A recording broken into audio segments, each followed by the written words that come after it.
Hello, friends. Today, we're going to learn about different things you can find on a pig farm.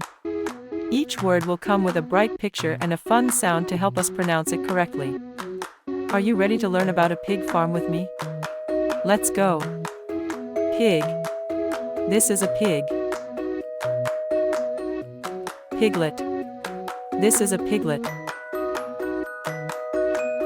So, this is a boar. This is a boar.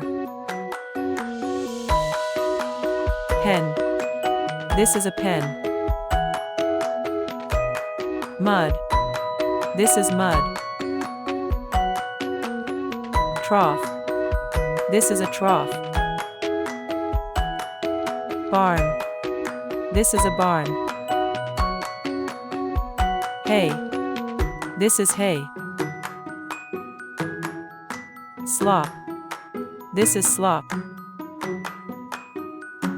Great job, everyone! Today, we learned about different things you can find on a pig farm. Keep practicing and you'll get even better at recognizing and pronouncing these words. See you next time on our next adventure. Bye-bye.